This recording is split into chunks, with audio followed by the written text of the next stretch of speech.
Hi, this is Gilbert Gottfried's amazing Colossal podcast.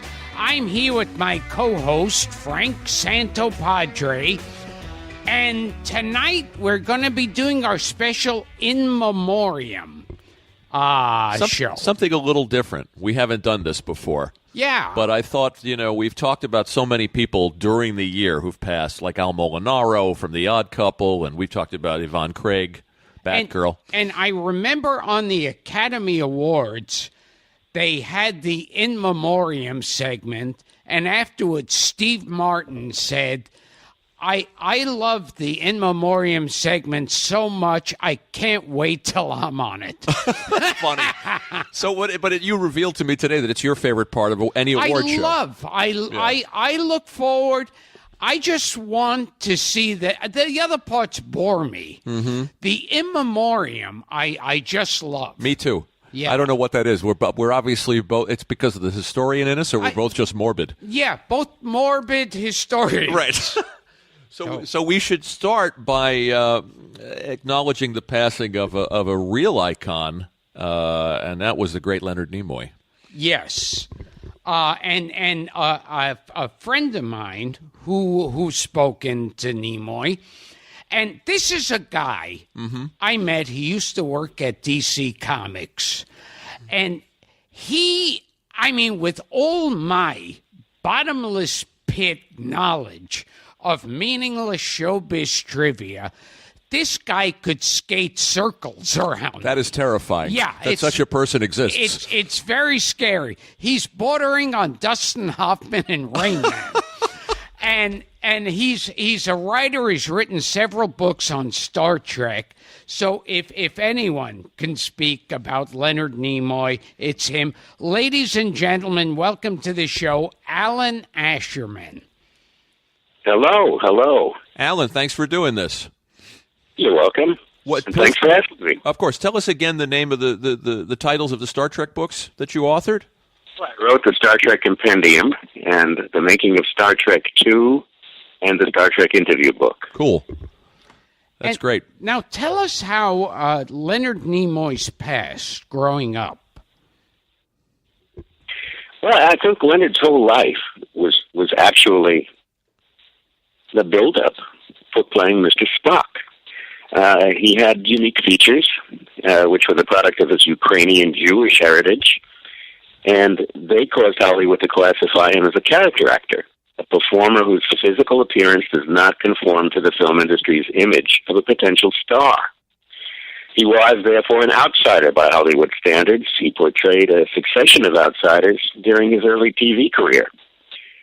His roles include juvenile delinquents, minor criminals, bandits, Middle Easterners, foreign revolutionaries, the whole thing. Even an alien, a Martian named Nayrad, in a 1952 serial called Zombies of the Stratosphere. But that alien, that experience of being an alien came from his growing up in Boston, right? Yes, he was raised in a tenement in the Jewish section of Boston, and he was always an outsider there from the time he began acting in little theater at neighborhood installations at the age of 8. That was how bad it was for him. He felt he needed an escape of some kind, even at the age of 8. Interesting. So Nimoy, growing up, was already the alien by being a Jew in Boston. He was already mirroring the actor who lived in two different worlds. The world of the character actor making a living day to day, week to week, and the dream of stardom that every actor hopes to attain, but which few character actors achieve. And ironically, landing the role of Mr. Spock, the quintessential outsider, led to Nimoy's rapid transformation into a Hollywood insider, a star. But it wasn't easy.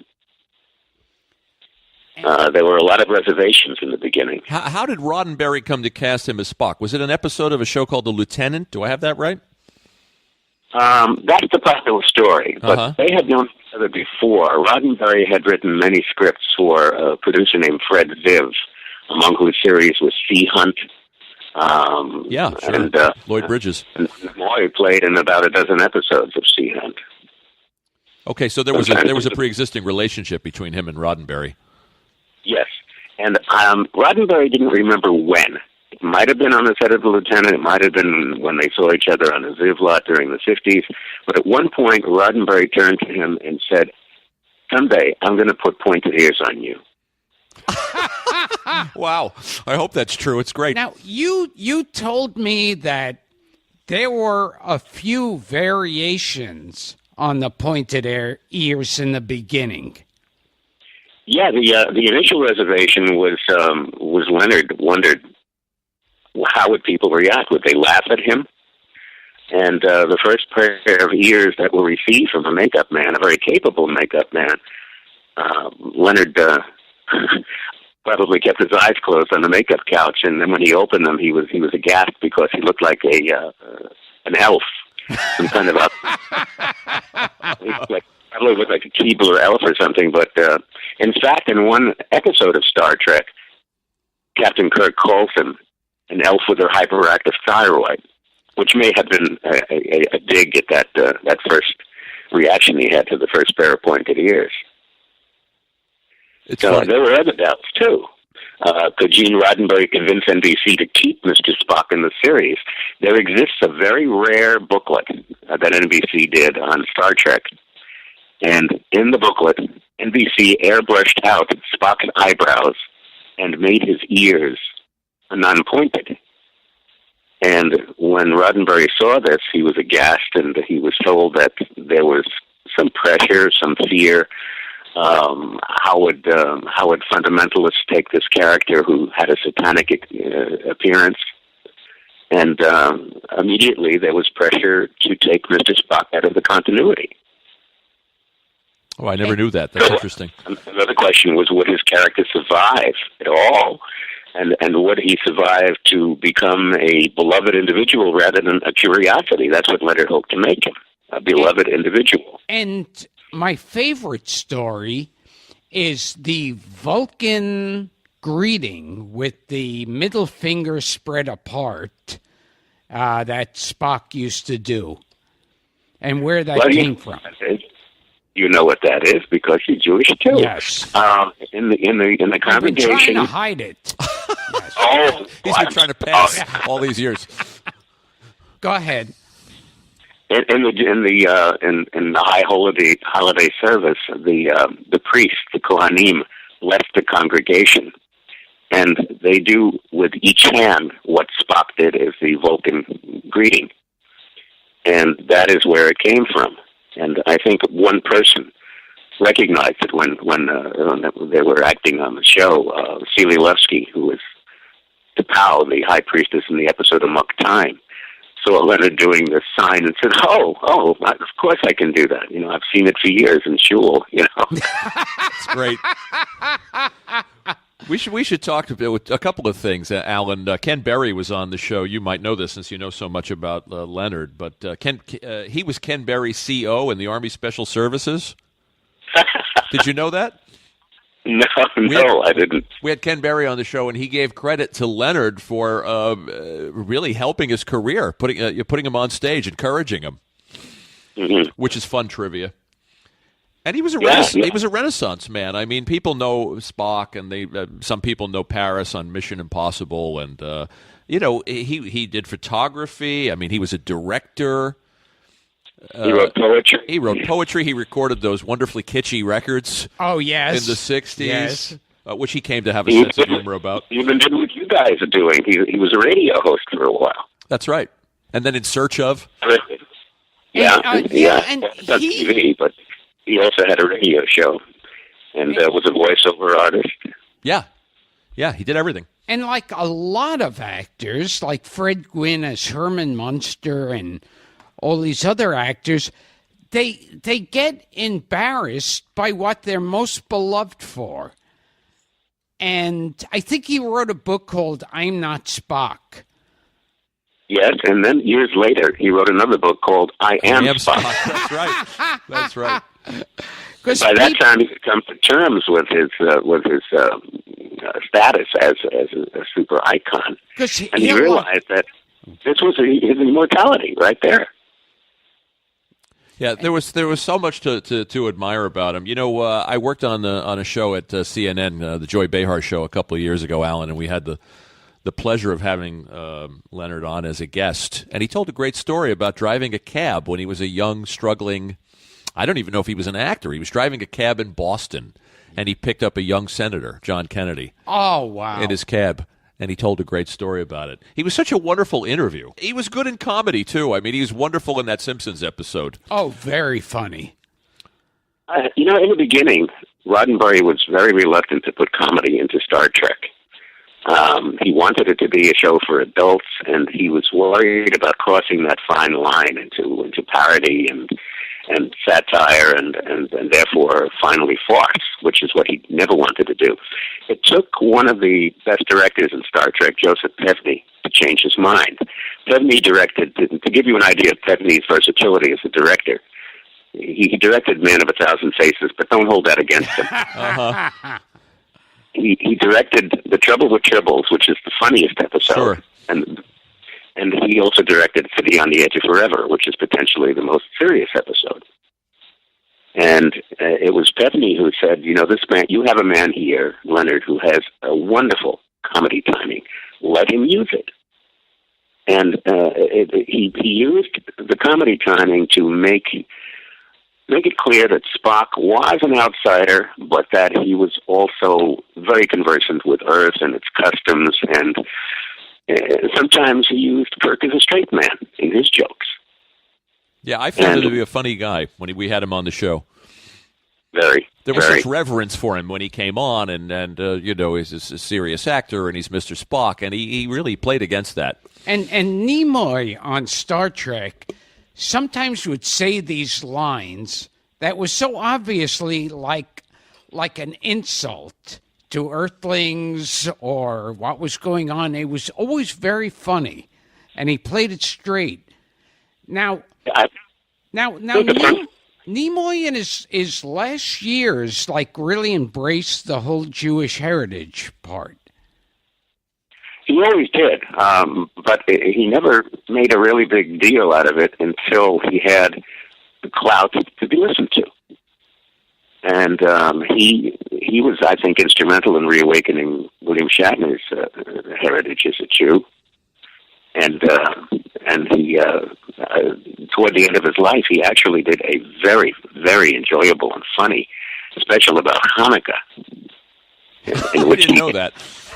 Yeah, in which he made it clear that the Jews have been persecuted for centuries, but that hasn't diminished their sense of humor any. And there were some jokes, basically. Go ahead. Yeah, he also. I want to say too. We're talking about him as a director. People forget he directed 3 Men and a Baby. Oh yes, but also one of the best Star Trek movies, Star Trek IV, The Voyage Home. Yes, and he put a lot of jokes in there for himself. Yeah. There's a lot of this. The guy, the Vulcan pinch on the guy who's playing the loud boombox. Yes. On the bus. There's a lot of laughs in that one. Yes. The guy who was playing the boombox was actually the assistant of somebody working on the movie.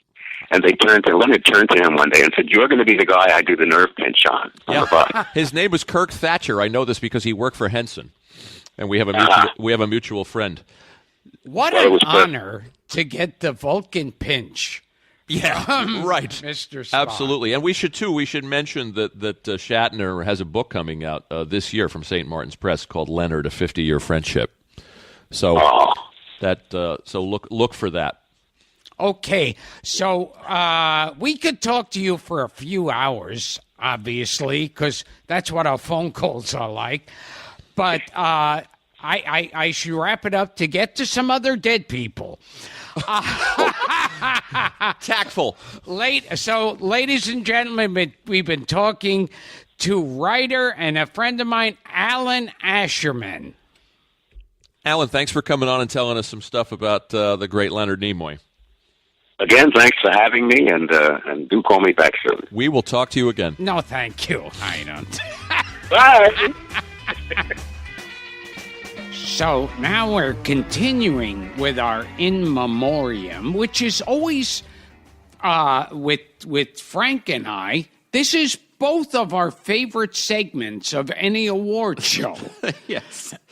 Yeah, and I don't know the reason for it, but it's part of our show. It's become part. We do talk about people that we've lost, and we some that we lost when we were about to interview them. Oh yes, Jack Carter, the great Jack Carter, comedian, agreed to do our show back in the summer. Yeah, and I was thrilled to be speaking to Jack Carter. He had turned into an old curmudgeon. Well, I don't think he turned into. I think he was a curmudgeon. He was a curmudgeon when he was 15. From Go. Yeah. He was.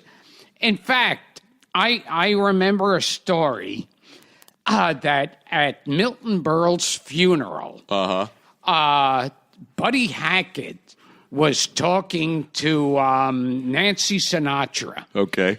And Buddy Hackett said to Nancy Sinatra, I hope next year we can meet under happier circumstances like Jack Carter's funeral.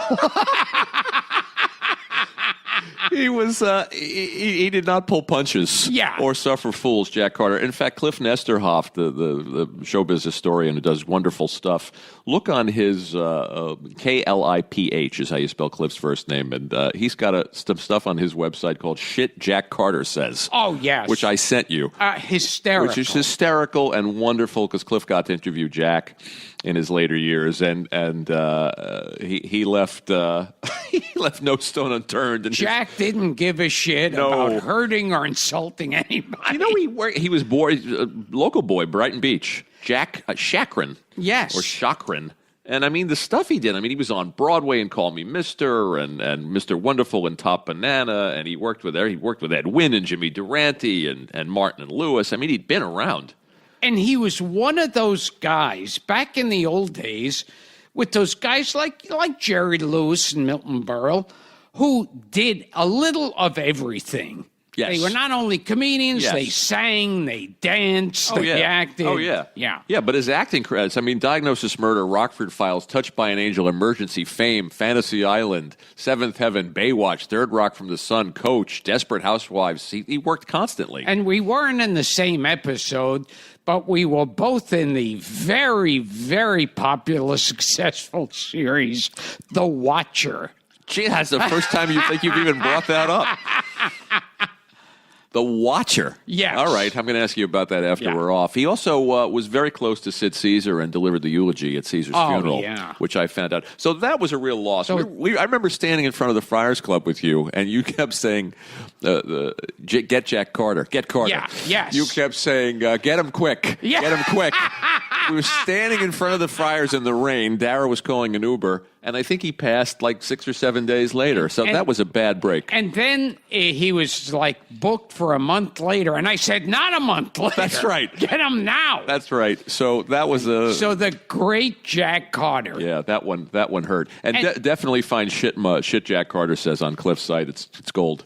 And I should definitely tell the audience, whenever there's these in memoriams, there's usually an outrage afterwards because so many talented, great people are left out. Oh, so yeah. We're going to be the same. Yeah, we're going to leave out loads of people. I tried. I mean, I went on the Hollywood Reporter site, and there's a list, a long list of 117, 118 people, and I was scribbling names down, trying to write writers down. We can't possibly get to everyone. So we'll leave out some great stars, I guarantee. We'll leave out some great people. Let's talk about Gary Owens. Oh, before Gary Owens. Oh, I know where you want to go. This is really important. I know where you want to go. A few weeks ago, we interviewed Mr. Skin. Yes, Jim McBride. Because I don't want to brag, but I pride myself on watching naked actresses in movies and jerking off. Go ahead and brag. Yes. I figure I'm quite the aficionado. I think of myself as one of those yacht racers who takes... when it comes to jerking off to seeing a naked actress. And one person we brought up Mr. Skin had mentioned he loved the old Italian sex comedies. Yep. And one film I brought up was Secret Fantasy with the very sexy Laura Antonelli. Yeah.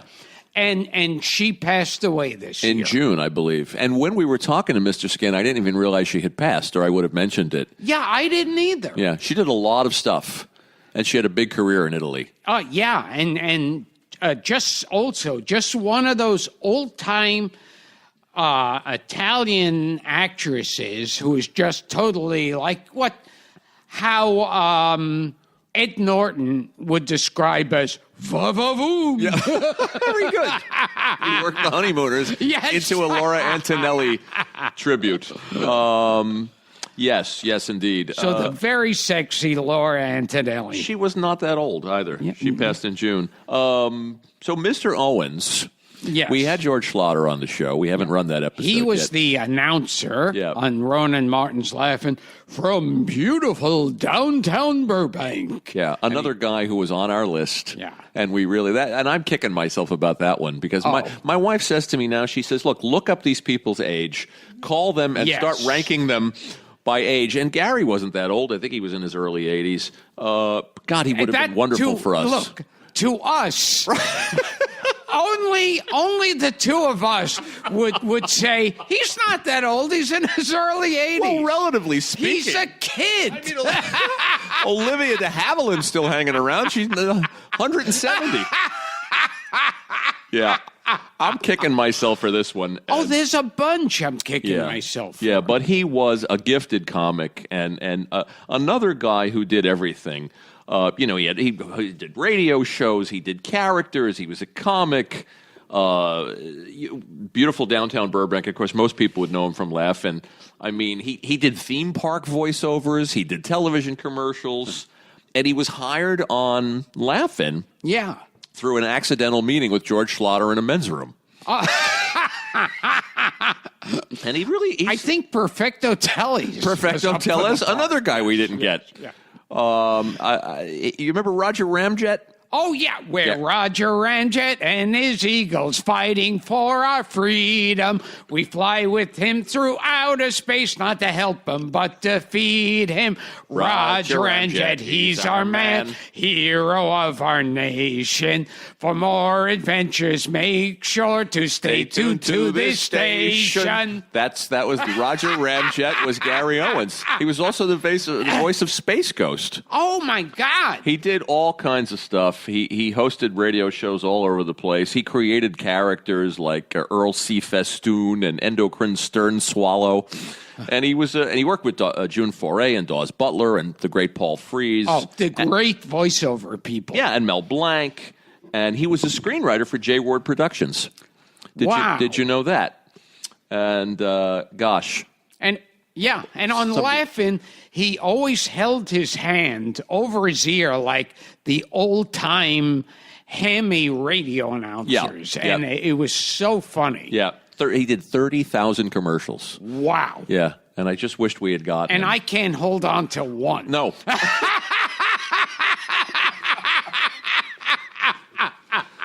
Speaking of people we missed out on, yes, and I guess we should really get to something near and dear to your heart, Christopher Lee. Yeah, wonderful Christopher old Lee. horror actors. Yeah. Now, Christopher Lee passed away, and he played Frankenstein, the Frankenstein monster, Dracula, and the Mummy. Yep. Still, he hasn't lived up to my boy Lon Chaney Jr., who was Frankenstein, the Mummy, Dracula, and the Wolfman. Yeah, and tell your interesting story about Christopher Lee, about the stabbing, the stabbing story, because this is so interesting. There's a recording. I heard someone was recording this when they were, because Christopher Lee was in the Army. Yeah. Yeah, he was nearly killed in 1943 when he tripped over a live bomb. Oh, yeah. Yeah. And according to this, and they have it, they're directing some actor has to be stabbed in a movie, and he does a sound of someone being stabbed, And Christopher Lee very quietly goes up to him and very knowledgeably goes, no. When a person is stabbed, it's the sound of air being released. So it should be more of a sound that a person... And I'm thinking, oh, my God, Christopher Lee obviously stabbed someone. Yes, or was very present at the stabbing during of someone. Stabbings. He was apparently reluctant to talk about his war experience, but he was involved with special forces that hunted down Nazis. Yes. Yeah. And he was involved in that.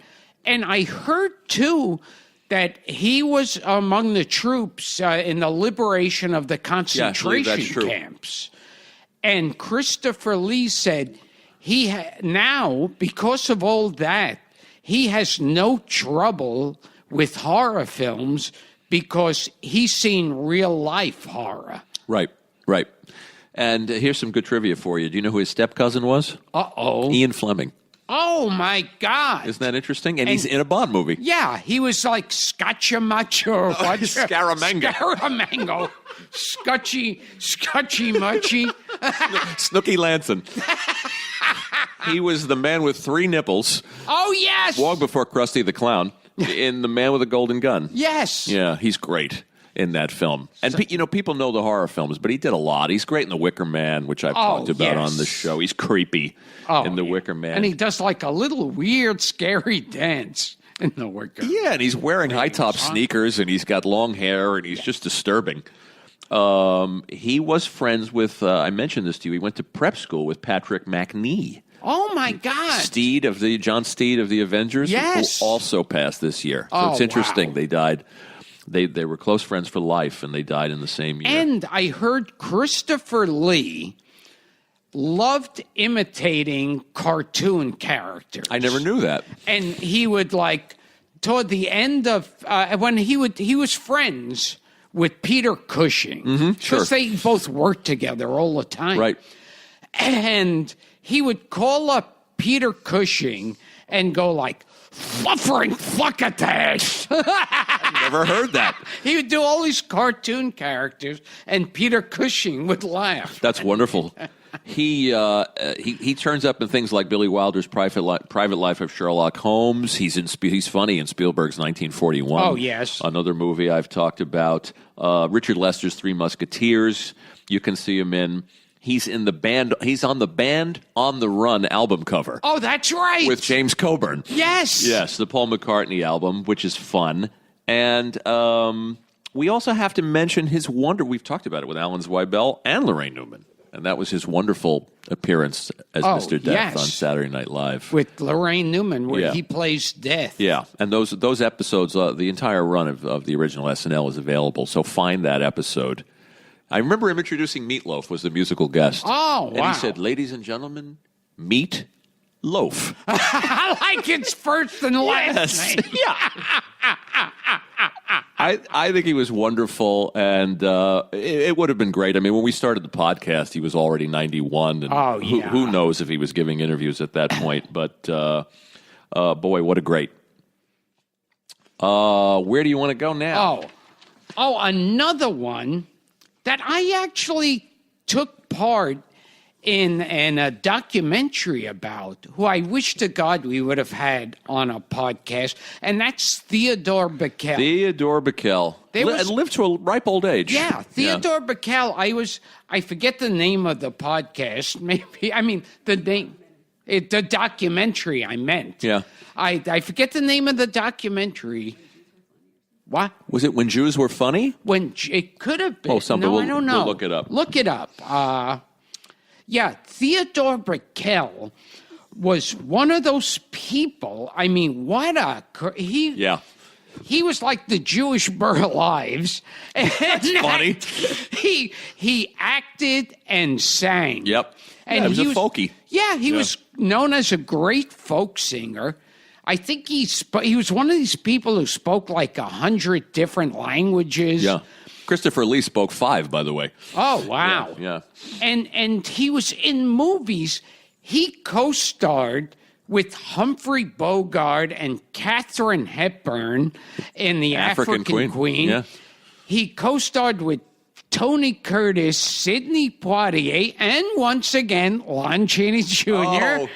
in the The Defiant Ones. Yeah, I like that film. Yeah, he's been in billions of films. He was a writer, a singer. And the greatest Tevye. Yes. They say. Yes. Although Zero Mostel supposedly did a wonderful Tevye. I've heard people say that Theodore Bickel. I don't know if this is true because I didn't see them. Yeah, but I would have loved. I wish there would have been film clips of both of them as Tevye. I'm sure both were great. Yeah. He would have been great too. Yeah. But again, and he lived to 2015. I mean, and he's in these movies a long time ago. He's in these old, crackly black and white movies. I used to see him pop up on like Ed Sullivan and shows like that with his guitar singing folk songs. Yep. And when he popped up in another movie, and this is one I think I'll be recommending soon, and that's I Want to Live. Oh, Susan Hayward's movie. Yeah. And he pops up as a psychiatrist. That's right. I think Robert Wise made that movie. Yeah. If I'm not mistaken. He was in everything. Yeah. And in a lot of television, versatile. Yeah, so that one I'm kicking myself that I mean I don't know if while the podcast was on if he was well enough to do an interview. I don't know. I don't know. I mean, it's people ask me about booking guests all the time. I mean, you can't get to everybody. No. I mean, there's so many people on our list, and some people are easier to reach than other people, and then some people have hit their late 80s or 90s, and they don't have an agent anymore or a publicist anymore because they're retired, and it's extra hard to find them. Yeah. We've been trying to find Jules Bass of Rankin Bass. The great Renaissance man, I guess, Theodore Bickel. Yeah. Actor, singer, writer, and he's one of those who he and his family were lucky enough to have fled Europe. Mm-hmm. That's the name of the doc? Oh yeah, in the shoes of. Is that the name of it? Oh wait, is that the name of the Theodore Bickel doc? That you think? In the shoes of Shalom Aleichem. Is that the one? I think it might be. That's we the were one. talking. John Lawless. Yeah. John Lawless from Up All Night? Yes. No kidding. I remember him. He originally directed me on Up All Night. I remember. I worked for him. Yes. Yeah, I wrote a USA TV show for him. So look up that one. Narrated by Alan Alda. It says here. Oh, wow. Yeah. It came out in 2014. We have to get Alan Alda on this show. Not that I mean he's going to die soon. No, he'd be great. But he'd be terrific. He'd be great. Working on it. But yeah, look for that documentary. John Lawless is the director. Did he direct this? I think it was In the Shoes of Shalom. Yeah. So you should learn about Shalom. You should learn about Shalom Aleichem, but you should learn about Theodore Bickel. Loved him. Yeah. You want to talk a little bit about Wes Craven? Oh, another horror maven. Yeah. Died too young. Yeah, great horror director. How old was? I have to look. Maybe Derek can look that up. I think he was maybe in his late 60s or early 70s. He wasn't. He'd been sick for a while. An interesting man who taught English. Oh, wow. He was a teacher. He had a master's in philosophy. He was a nature lover. He was a bird conservationist. I mean, people don't know these things. They think about Wes Craven as... And you think of him as just demons, monsters, and people having their throat cut off. Right. Here's an interesting thing about Wes Craven is that when he started his career, he made some porn films. Under pseudonyms. Did you know this? No. When I was in SVA, I was a film student at the School of Visual Arts, and one of my teachers showed us a movie. I don't know why he was showing it to the class. I think it was called Fireworks Woman, and it was directed by a guy named Abe Snake. Which is the perfect porn name. Yeah, I mean, it's a weird tribute to the great Wes Craven, but it in a way it shows his versatility or the strange journey that he took. And he had a sense of humor about it. But he directed some of these films under pseudonyms. In doing my research, he got an early break from Harry Chapin's brother, Tom Chapin. Oh, wow. Which I found interesting. Cats in the Cradle. Yes. Yeah. Here's a weird movie we have to track down. This may be, and now Wes Craven experts are going to write me and tell me how wrong I am about this, but he was an editor on a film, and I love this title, called You've Got to Walk It Like You Talk It or You Lose That Beat. And in that movie were Richard Pryor, the character actor Alan Garfield. Oh, my God, Who's yes. still around, by the way. You know something funny? Oh, God. Was it Michael Lerner, the other actor? Michael Lerner, the big heavy guy that was in Barton Fink? Yes. Yeah. I remember when I auditioned for the part of basically the Jew behind the desk in Beverly Hills Cop 2 with Eddie Murphy. Right. I remember thinking, they're not going to give this to me. It's going to be up between Alan Garfield and Michael Lerner. Oh, but were they even auditioning? Or you just pulled their names No, out? I just saw them as like the two Jews. Alan Garfield did a lot and then changed his name to Alan Gurwitz. Yeah. I think he went back to his real name. Yeah, that was his real name, and Alan Garfield was. Yeah. Also, in a movie I recommended on the show, The Conversation with Gene Hackman. Yes. Alan Garfield is in that. He is indeed. As a really sleazy. He is indeed. We can do a future episode about the films of Alan Garfield. He was usually sleazy. And everything. Yeah. But in that movie, in how you got to walk it like you talk it or you lose that beat, was also Richard Pryor and Robert Downey Sr. Oh my God! So that sounds like a real relic. Wow. We should have our friend Mike McPadden, who's a horror expert, write something about Wes Craven. I like Serpent and the Rainbow. I like Shocker. Have you seen these films? Oh, some. Yeah, I mean they're underrated. Swamp Thing. Shocker was very similar to Elm Street, Nightmare on Elm Street, right? Because it was also like a murderer who wouldn't die. Yes. And wasn't there a Karloff picture like that? The man they could not hang. Was there somebody who kept coming back from the dead? Yes. Yeah. He also directed Meryl Streep to an Oscar nomination in a film called Music of the Heart. And I love this quote. He said, "To be able to make films for 40 years is remarkable. If I have to do the rest of my films in the horror genre, I have no problem with that. If I'm going to be a cage bird, I'll sing the best song I can." Wow. Which I was touched by. Because so many people are, and like I said with Leonard Nimoy was like that. He at first hated Spock. Right. But someone like this who accepts it and goes, people love what I'm doing. Yeah. Interesting. Yeah. We should talk in a future show about people who kind of get pigeonholed. Oh, yeah. Into a career. So that's the great Wes Craven. Yeah, somebody else who would have been good for us. And he was apparently close friends with Alice Cooper.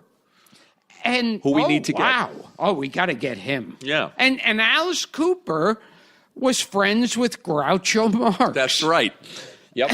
Strangest friendship Supposedly, and I don't know, we asked Steve Stoliar about this, supposedly Groucho went to Groucho and Mae West went to an Alice Cooper concert. Yes, I had heard that Trying story. to get that verified. Yeah. I want to talk about, we'll go down a long list at the end. Well, let's do it now.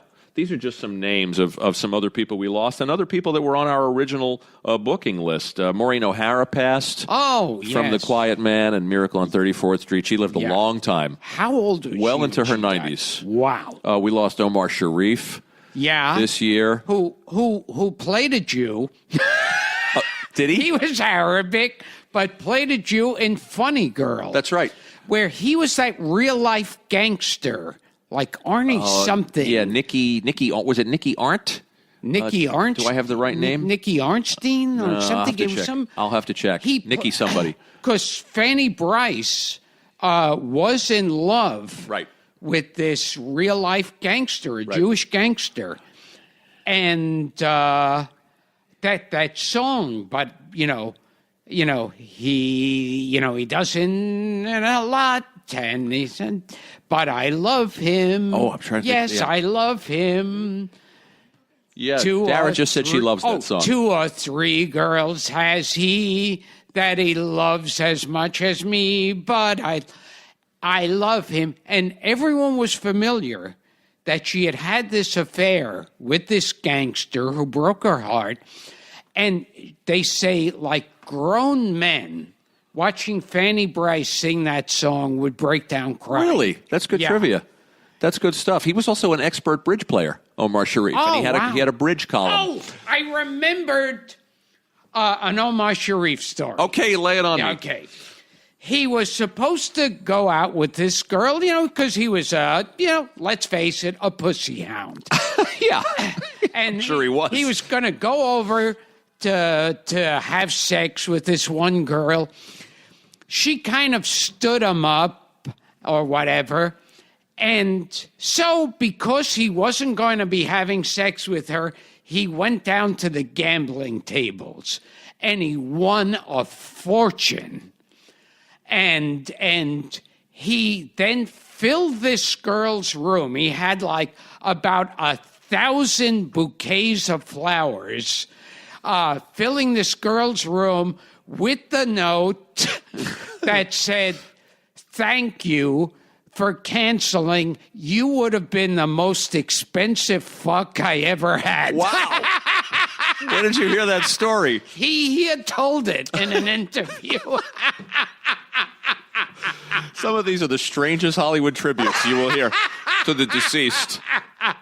The great Omar Sharif and wonderful in Lawrence of Arabia. Oh, yes. And Zhivago, Dr. Zhivago, of course. Dean Jones passed this year, the Disney star. And, who was always like, it's funny with Dean Jones because he started out as the typical Disney, like the goofy, innocent character, like the boyfriend or father, always like a goofy, innocent guy. And then in one movie, it was like made in the style of a Disney film. He played. They purposely cast him as the villain. Really? Yeah. I have to look that up. I wonder think which one that is. He's in. He's in all the Love Bug stuff, and he's playing like an evil character with a gravelly voice, and you could tell he's having the time of his life. Got to look that up. He was a born-again Christian who suffered from depression his whole life. Interesting man. Rod Taylor passed away. Oh, wow. From the Birds. Time Machine. And the Time Machine. Great movie. Yep, and a terrific actor who didn't work a lot late in life. He was one of those guys who walked away a little bit. Robert Loggia, the character actor. Loggia. We lost a few weeks ago. Okay, Robert Loggia. I mean, I wish I could have met. I met Robert Loggia once, but it was already at toward the end of his life. Mm-hmm. So he looked like he was obviously slipping, and he wasn't that Robert Loggia. Yeah. In these movies like Scarface and everything. Sure. And I have to say, he was a great tough guy. Pritzi's honor. About Robert Loggia. Why he stands out in my mind, I remember my mother was a fan of Robert Loggia. Really? Yeah. You never told me that. Yeah, so he stands special actor. Why would your mother be a fan of Robert Loggia? I don't know. She just thought he was a terrific actor. I love that. And he was in that show, T.H.E. Cat, was it? I think so, yes. Yeah. Yes. Yeah, yes. Terrific actor. Yeah, S.O.B. It was Blake Edwards, S.O.B., a local boy from Staten Island. Yeah. Robert Loggia. We lost Donna Douglas this year, the beautiful Ellie Mae Clampett. Yes. And we had Max Baer on. Yeah. And to go back to that episode, he said so many nice things about her. Dick Van Patten.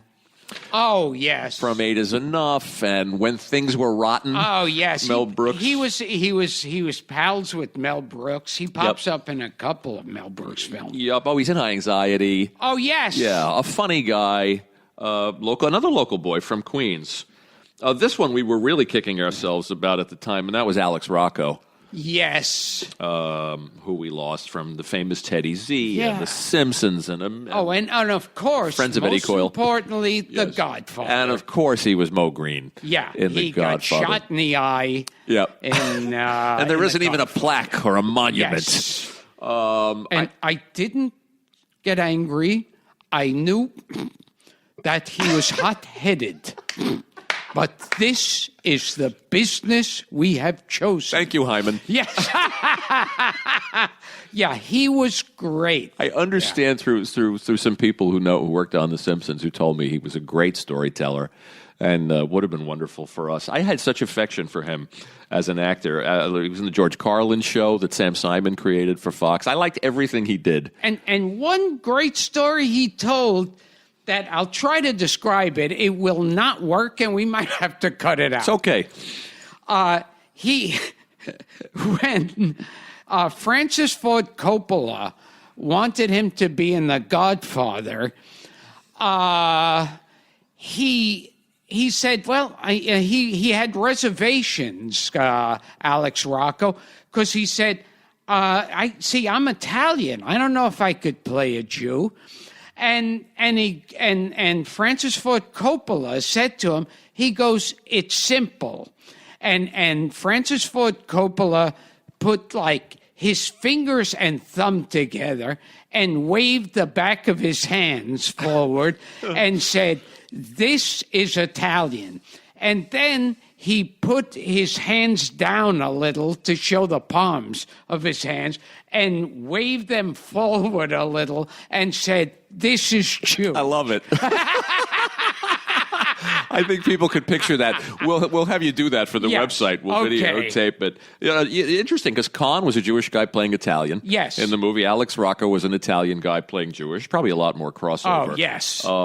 Look up a show that he did with John Cryer called The Famous Teddy Z, which is wonderful. He turned up in everything. He had a long career. While we're talking about character actors, James Best from The Dukes of Hazzard and many other things. He was, I guess his most famous recurring line in Dukes of Hazzard was, he would get flustered and start going, and he was like the deputy to Sorrel Book. Boss Hogg. Boss Hogg. Yeah, and he turns up in a wonderful Andy Griffith show. I think he was in a Twilight Zone. Probably was in the Twilight Zone. You know, I don't have all the IMDb pages here, but these were guys that worked for a long time. Geoffrey Lewis or Jeffrey Lewis. But I have to say with James Best, what stands out best in my mind, and this was, I always laugh when an actor gets saddled with doing the exposition. Oh, yeah, we've talked about it. Or giving information. There was this Jerry Lewis movie, which was not one of Jerry Lewis's classics, called Three on a Couch. Sure, I know it. And he plays Jerry Lewis's friend, and his whole thing there is to start trying to make it sound conversational, and he'd go, now, whatever his name was, Jerome. Now, Jerome, in college, you did a lot of voices. Now, your wife has 3 patients. She's a psychiatrist, the top psychiatrist in the country. Now, why don't you, it would be funny if you did voices as each one of these patients, and you went to her because you want her to come with you to France to accept the Medal of Honor. And she can't because she's... The poor guy. Yeah. A little stilted. You kind of feel for him. It's like that example you gave of Goodman in the Bobby Darin movie. Yeah. Bad exposition. Where Kevin Spacey as Bobby Darin says, I haven't achieved anything, and Alan Goodman goes, what are you, crazy? You've won 12 Emmys. You've won 15 Grammys. You've won 20 gold records. Oh, great. There's so many. You've got so many stories about all the people on this list. Jeffrey Lewis, I wanted to mention. I'm not sure if it was Jeffrey or Joffrey Lewis. The Cola Nut? No, that's Jeffrey Holden. Oh, I think we lost Jeffrey him a while Holden. back. Jeffrey Lewis. Because we lost him. I think we lost him a while back. Yeah. This was an actor in all the Eastwood movies, the father of the actress Juliette Lewis. Yes. You recognize him as soon as you look him up. Yeah, he's one of those actors, just you got to see the face, and you go, I've seen him in everything. Did a million things. Richard Dysart we lost from being there, and many other things. Louis Jordan.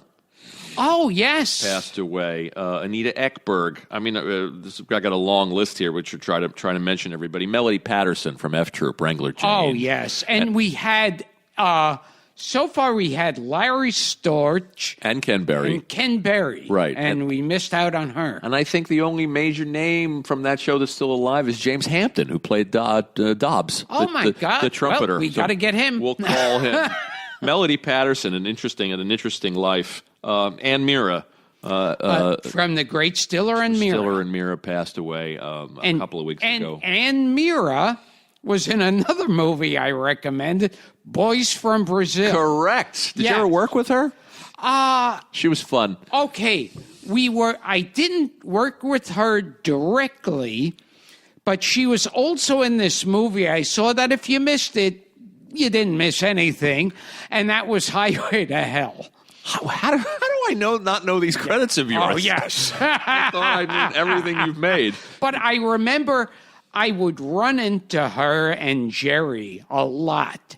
And they were both, so just to speak to them was funny. Yeah, I met her a couple of times at the Friars and then on Joy's old talk show. She's another one who didn't suffer fools and just loved to, unfiltered, said it like it was. She'd insult everybody. Loved it. Yeah, yes. She was fun. Real quick, I'll go down some of the rest of the names on this list. George Barris, the car customizer who designed the Batmobile and the Munsters car. There once again, I was about to get mixed up and go, well, the Gong Show didn't. He's around. He's a Chuck Barris is a recluse, but he's still around. Patrick McNee from the Avengers. Yes. we already mentioned. Judy Carn. Speaking of laughing. Yeah, we were just talking to George Slaughter, legendary producer. Yep, we'll have him on a future show. And he'll be coming up soon. And I asked him about Judy Kahn, because Judy Kahn was the perky and sexy girl on Laughing. Sock it to me. Yeah.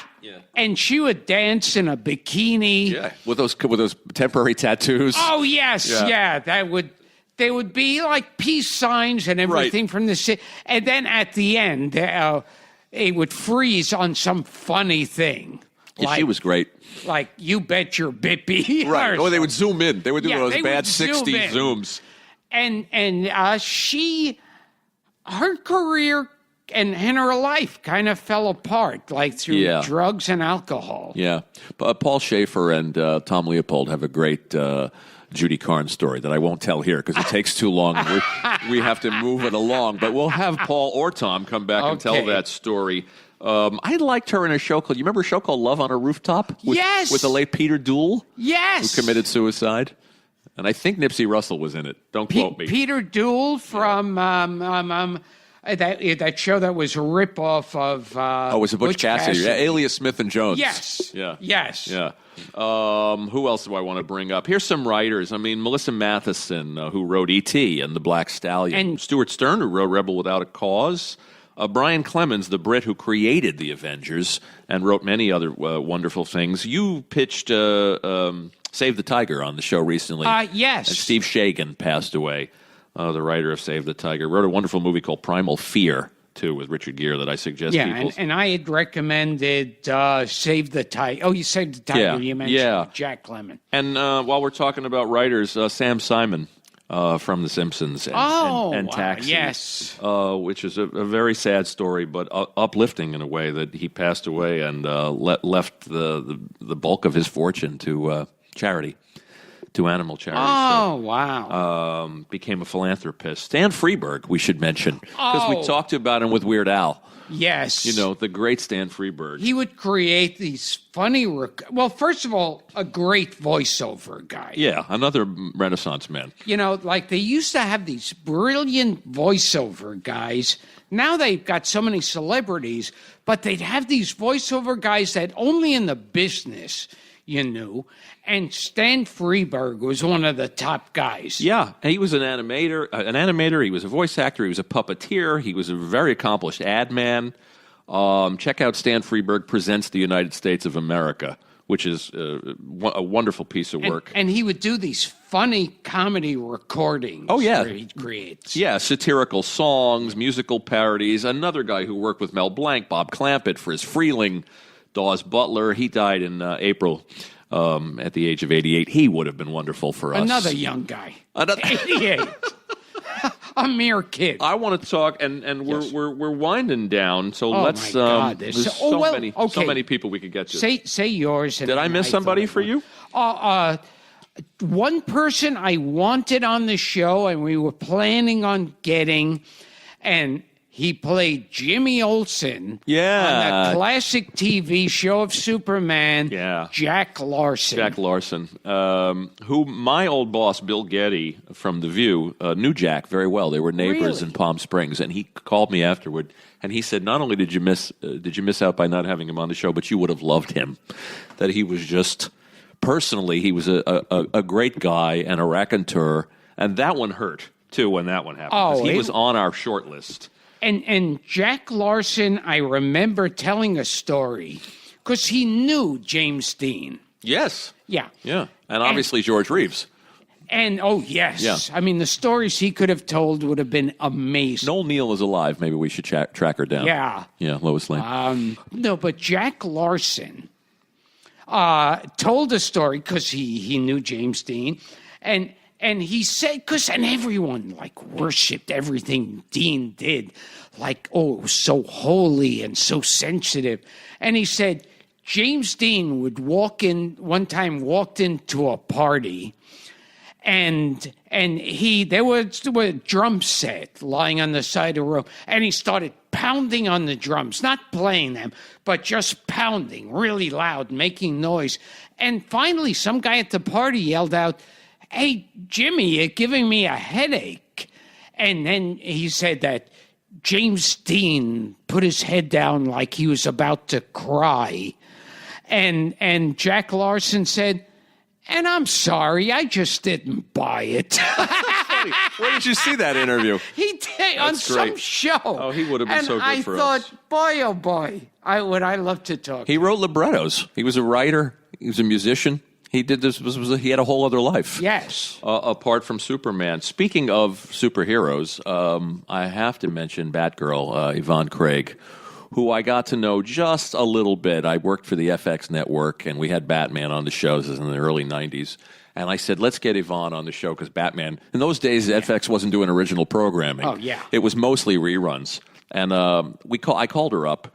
And she was great. I've mentioned this on the show before. She had such a sense of humor. She was cracking me up. I mean, there was no part of her that took herself seriously. She worked with Elvis. You know, she had this interesting career. She was in Star Trek. She was in Like Flint with James Coburn. Oh my God! Yes. She did a lot of other stuff that people didn't know her for, and she was an accomplished dancer. And I think on both, I think she was left out of an InMemoriam. She was. Yeah. She was. And I was told by a mutual friend of ours that her sister was very upset by that. I remember we had her on the show, and I made a donation to her charity, which is the Susan G. Komen breast cancer charity. If anybody loves Yvonne and was fond of her work and wants to donate. She did a lot of stuff. She did The Ghost and Mrs. Muir, McHale's Navy, and remember Land of the Giants? Oh, yes. Man from U.N.C.L.E., Mod Squad. She had a big career. I remember Land of the Giants. I had that model. Yeah. I used to put together monsters. The Aurora model? Yes. God bless your heart. With the giant snake. Bless your heart. And the tiny little astronauts fighting it. Bless your heart. Yvonne was great. I met her at a convention, too, after that phone call. And shout out to her sister, Meridell. And somebody else that we knew personally, and that's Taylor Negron. Yes. I can honestly say, I can say I was in 3 movies with Taylor Negron. Bad Medicine. Oh, sure. There's one I know. Starring Steve Guttenberg. Yeah. And one that everybody knows, and I'm sure you have it in your film library, Funky Monkey. Oh, it comes up all the time. Funky Monkey. I think James Lipton on Live at the Actors Studio. He's doing a Funky Monkey special episode. discussed Funky Monkey. And we were both in the Aristocrats, of course. Right. He did a lot of stuff. He did a lot of wonderful stuff. He studied with Lee Strasberg, which I didn't know. He studied comedy with Lucille Ball, which I didn't know. I found this in doing a little research on Taylor. He said she gave him advice. When playing a drunk, speak very slowly and clearly, and never produce a show about helicopters. That was her show business advice to him. Now, you guys know Taylor as the pizza delivery guy in Fast Times at Ridgemont High, but he's in Easy Money with Rodney. He's in Young Doctors in Love. He's in Punchline. He's a villain in a Bruce... not Bruce Dern. Bruce Willis. Is it The Last Boy Scout? I think so. With Damon Wayans? He's a villain in that. Yeah. He was really a super sweet guy. I got to know him through a mutual friend, and he was directing a one-man show about Telly Savalas in the Village that I went to see. There are some people you meet and you wish you knew them better. And when he passed, I was heartbroken because we were going to have him on the show. And he just there are tributes about him that you can read. Go to xojane.com. There's a wonderful tribute written by somebody who knew him, and Philadelphia Weekly. He was a very special person. And I remember being we both were at Professor Irwin's Corey's house. And I was sitting with Taylor Negron the whole time. And, me, of course, because Taylor was gay, I kept doing fag jokes. Shocks me. The entire evening, one worse than the other, just fag jokes. Yeah. And then Taylor, at one point, turns to me and yells, pointing his finger, he goes, "Gilbert, you're a sexual bully." That's great. There's also a great tribute to him on the Onion's AV Club site. And I love this thing that he used to say. He wasn't famous, he was famish. He directed plays, he wrote poetry. You could see him in Friends, Seinfeld, Fresh Prince, The Ben Stiller Show. He was another Renaissance man. And I didn't know him well, but I liked him immediately. And I'm sorry that I didn't get to know him better and that we didn't have him on the show. And now, who else? I've got one name left, and that is our only podcast guest, our only previous podcast guest to have passed away. Well, first of all, we should name Leslie Gore. Did we say Gore. her? Let Yes. me get to the last couple of names on the list. Leslie Gore passed away. That one bothered me personally. Leslie Sue Goldstein from Brooklyn. She would have been great for us. See, that's why I would have wanted her on the show. Yeah, I love Leslie Gore. Just the fact that she was a Jew, I don't care. Yeah. And on Batman. Yeah. She was Pussycat. Yes. In that famous Catwoman episode. I think we asked Julie Newmar about her.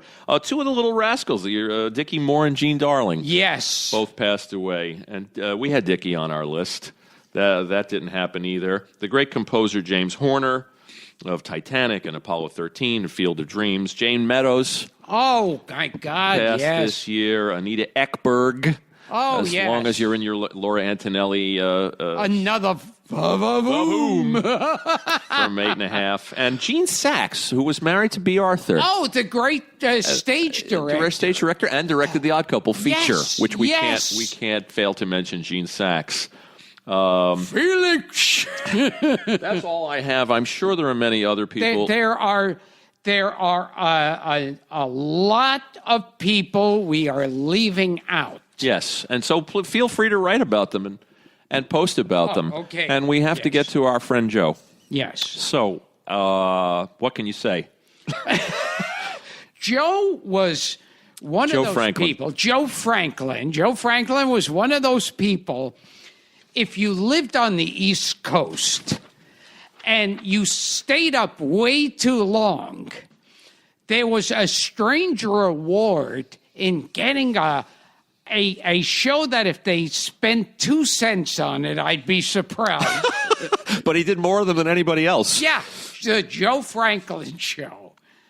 And it was weird because he would have on like a lounge singer and a house painter Right. and a dentist. Right. And he would try to get them all to talk. Yes. And go, so if you as a singer needed your house painted, you could go to this man here. And most clumsy. You loved him for it. When Billy Crystal spoofed him as the Joe, Yes. I guess it was the Joe Frankfurter show on SNL. I mean, they had Christopher Guest playing I'm trying to remember what it was, a ventriloquist, and George Carlin was the local fire chief. And they captured that, if your house was on fire, would you call? And I remember when they'd have a singer on, always an unknown singer. Yeah. They'd play his song, but he wouldn't be singing. He'd be just sitting there uncomfortably while a song is playing. and the other people you could see tapping him on the leg or something, going, like mouthing, oh, that's good. Yeah. Yeah. And, we've laughed. We did a great episode with Joe. I mean, I have to tell the story of how we walked into his office. Oh, I think I looked forward to that one more than any that we've done. I remember leaving work. I was working at The View, and I jumped in a cab, and I went to Times Square. We walked into the office, and Gilbert says, he says, I'm a little hungry. And Joe says, what do you want, a chicken salad sandwich? And opens his desk drawer. Terrifying. And I mean, people who are fans of these Hoarders shows. Oh, God, that office. These people on Hoarders are neat freaks compared to Joe Franklin. Well, we were afraid. Remember, Dara's here, too. We were afraid to stay in the room. Yes. And our engineer we lucked out. Our engineer couldn't find an outlet. Their stuff was stacked so high. I mean, you can see pictures of it, and we took pictures. Like the Collier brothers. Yeah. They died by one of their junk piles collapsing on them. We were sitting, Gilbert and I were sitting in two chairs under a tower. I mean, it looked like Jenga. It was a shaky tower of books and albums. And I looked at him and I said, this shit is going to come down and kill us. I mean, it'd be a fun way to go. And we'd die all in Joe be Franklin's dead. office. Yeah. And I remember, too, I started at one point to sing to Joe Franklin, Georgie Jessel's song. Yeah. Like, what's the first? My Mother's Eyes. One bright and shining light that taught me wrong from right, I found in my mother's eyes. And Joe Franklin did the middle talking section. Yep, that was great. The song. That was great. Was amazing. That was great. People should go back and listen to that episode. And also, what I remember, Joe Franklin was a bit of a braggart. Well, he was a bit of what my grandmother would call a butter and egg man. Yeah. He told tall tales. He discovered everybody. Right. He discovered people before he was born. Right. He discovered them. He discovered Christ. Gave him his break. And he talked at one point. He goes, on one of my shows, we had on both James Dean and Al Pacino. Yeah. And then we did the math. And Al Pacino would have had to have been 6 when he was on that show with James Dean. Right. I mean, but people he did interview, apparently, and I think this is legit, Chaplin, John Wayne, Woody Allen, Nixon, JFK, Lennon and Yoko, Elvis, and Sinatra. I don't know if these are verifiable, but I believe them. I think he said he interviewed them. And we have to talk about how he sued our buddy Drew Friedman. Yes, for $40 million bucks. For doing the comic strip, The Incredible Shrinking. Was it Joe that one, Franklin? or was it Joe Franklin is a Dream Walking? There were two. Drew did these great strips. And at one point, Joe Franklin angrily said, why is Drew attacking me like this? I was great friends with his father, Bruce J. Friedman. And Drew said, he was never friends with my father.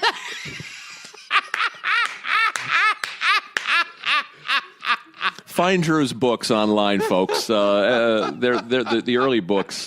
Have what's any resemblance or any similarity between any persons living or dead? I'm fucking up the title. Yes. Is purely coincidental. Yeah. It's a wonderful collection of cartoons. One of them, if it's that one or the one afterwards, I did an intro. I think Warts and All was the second one. Yeah. With the raised cover, with the raised warts. But those two Joe Franklin strips are gold. I don't know why he sued him for $40 million. I mean, Joe Franklin was already a living cartoon character. Correct.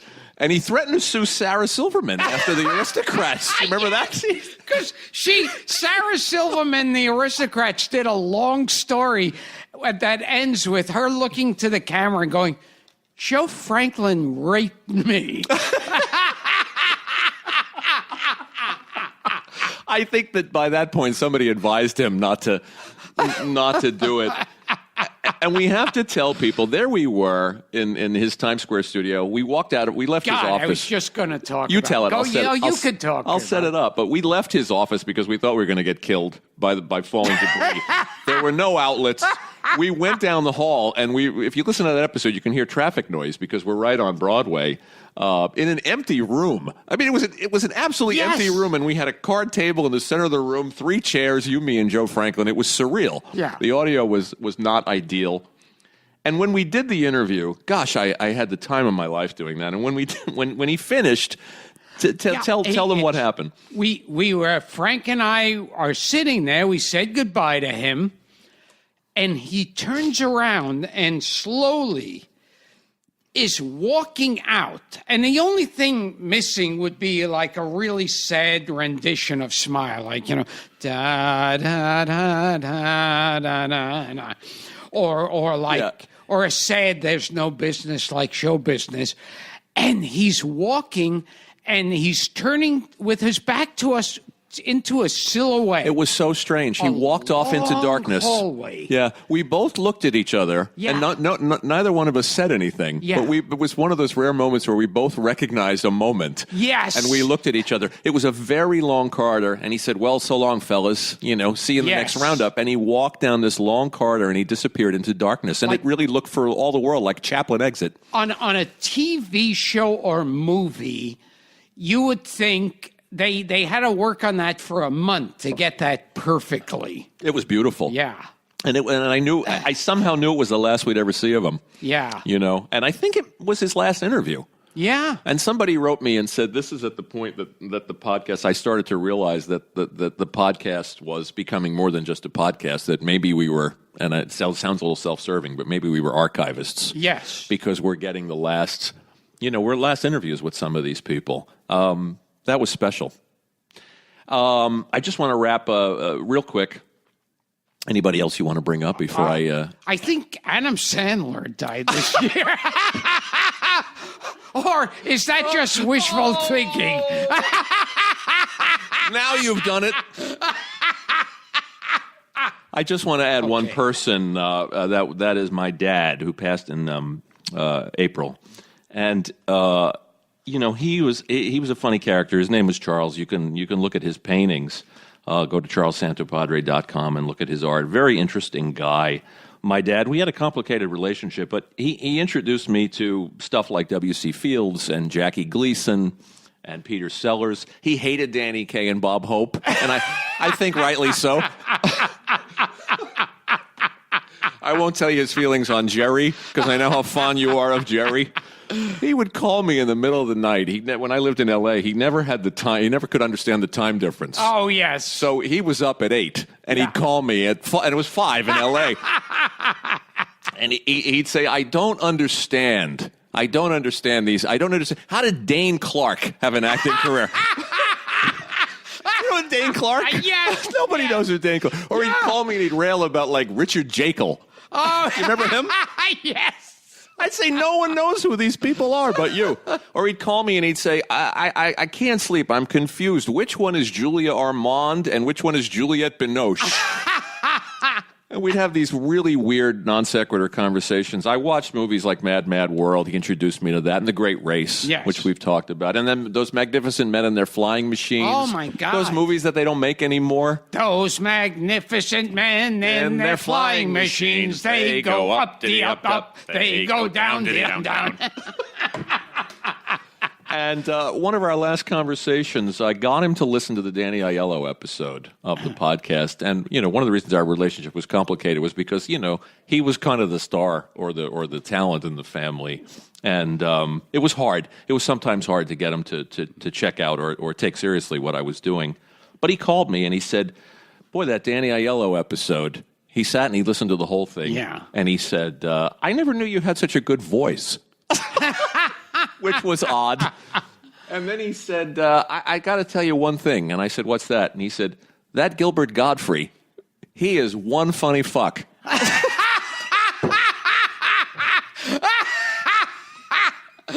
Gilbert Godfrey. Yeah, G-O-D. That should be on the poster when I'm outside a theater. Gilbert Gottfried, one funny fuck. What do you think? For a one-man show? Godfrey, Godfre. It's not like you've been in the public eye for 40 years that he should have learned your name. Anyway, this has been a wonderful trip down memory lane. Yes. And we apologize for the many people we're leaving out. Well, the next time we get together, we'll bring hopefully have more dead people. Al Molinaro from The Odd Couple. Oh my God! Yeah, yes. Murray the Cop, and from Happy Days. And in all of the obituaries, they mentioned Happy Days. Yeah. None of them mentioned The Odd Couple. Pissed me off big time. That he was so. I remember one episode of The Odd Couple where he and Tony Randall are sitting sipping cocoa on a couch, and out of nowhere, for no reason at all, Al Molinaro goes, sometimes when I'm sitting in my patrol car, I imagine the patrol car is a giant pumpkin. Remember that? And my nightstick is a magic wand. And Tony Randall says, drink your cocoa, Marty. Do you remember the one where Felix is on the Richard Dawson show and Murray's watching from home and Felix looks into the camera and he says, Murray, use your coaster. And he can't see me. There was one great gag that he came up with for The Odd Couple. They were doing this scene before he walks into the room of Oscar and Felix, and it was taking a long time. So Molinaro, who had this big nose, shoved his nose through the peephole. That's another great one. And said, hey, when are you going to be ready for me? So they use that on the show. It was a great one. Murray, come in here. You're breathing up all the air in the hallway. And I think he was the person who introduced Gary Marshall to Robin Williams. Oh, wow. I think that's how Robin Williams was cast as Mork. I can't verify it. And Henry, when we had Henry on the show, he didn't remember that. But I had that from a couple of reliable sources. Anyway, I'm out. That's all I've got. And you know what we'll do the next time we get together? We'll just run down some people we forgot. Yes. And hopefully some more people will die. I expect so. Tends to happen. Okay, so I'm Gilbert Gottfried. This has been Gilbert Gottfried's amazing Colossal podcast with my co-host Frank Santopadre, who told me that his father's expert opinion was that Gilbert Gottfried is one funny fuck. He knew comedy. Why don't you put that on your website? Yeah. Oh, speaking of websites, I promised John Steels we would plug the site, which is GilbertPodcast.com, our brand new spanking new website. Oh, yes. Courtesy. And subscribe on iTunes. Yes. Anything out? Did we leave anything this out? This has been our In Memoriam show. We'll see you next year, guys.